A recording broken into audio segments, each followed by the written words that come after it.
Praise the lord. ప్రభువైన యేసుక్రీస్తు వారు ఈరోజు మనకు అందిస్తున్నటువంటి వాగ్దానం సామెతల గ్రంథం 10వ అధ్యాయం 12వ వచనం.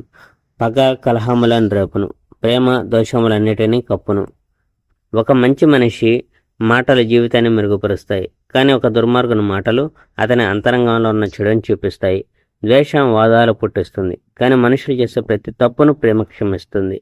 జ్ఞానం గలవారు వినదగిన మాటలు చెప్తారు, కానీ బుద్ధిహీనులు వారి పాఠం వారు నేర్చుకున్నాక ముందే శిక్షింపబడాలి. జ్ఞానం గలవారు నెమ్మదిగా ఉంటారు, కొత్త విషయాలు నేర్చుకుంటారు, కానీ బుద్ధిహీనులు మాట్లాడి వారికి కష్టాలు వారే కొని తెచ్చుకుంటారు.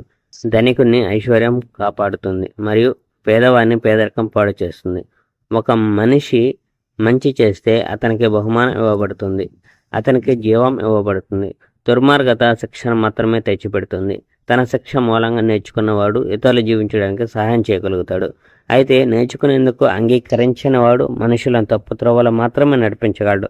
తన ద్వేషాన్ని దాచిపెట్టేవాడు అబద్ధం చెప్తూ ఉండవచ్చు, కానీ బుద్ధిహీనుడు తాను మాత్రమే ప్రచారం చేసేందుకు చెప్పేటటువంటి మాటల కోసం ప్రయత్నిస్తాడు. అధికంగా మాట్లాడేవాడు తనకు తానే కష్టం తెచ్చుకుంటాడు. జ్ఞానం గలవాడు ఊరక ఉండటం నేర్చుకుంటాడు. మంచి మనిషి మాటలు స్వచ్ఛమైన వెండిలా ఉంటాయి, కానీ దుర్మార్గుని తలంపులు పనికిమాలినవిగా ఉంటాయి.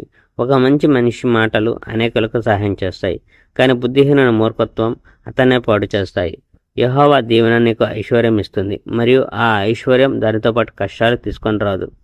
బుద్ధిహీనుడు తప్పు చేయటంలో ఆనందిస్తాడు, కానీ జ్ఞానం గలవాడు జ్ఞానములో ఆనందిస్తాడు. దుర్మార్గులు తాను భయపడే విషయాల మూలంగా ఓడింపబడతాడు, కానీ మంచివాడు తాను కోరుకున్న వాటిని పొందుతాడు. సుడిగాలి వీచినప్పుడు దుర్మార్గులు నాశనం అవుదురు, కానీ మంచి వాళ్లకు శాశ్వతమైన పునాది ఉంటుంది, వాళ్ళు శాశ్వతంగా ఉంటారు. బద్ధకస్తుని ఎన్నడూ నీకోసం ఏది చేయనీయకు. నీ నోట చిరకల లేక నీ కళ్ళల్లో పొగల అతడు నిన్ను చికాకు పడతాడు. Praise the lord. May God bless our India.